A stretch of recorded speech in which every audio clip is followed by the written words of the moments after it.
You ask Tiger to solve. This deals with linear equations with one unknown.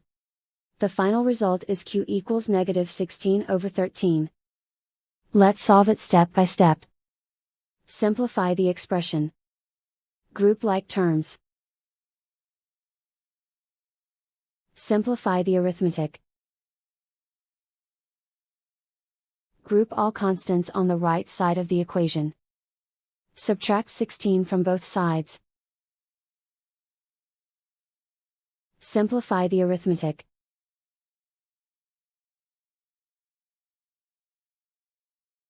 Isolate the q. Divide both sides by 13. Simplify the fraction. And so the final result is q equals -16/13.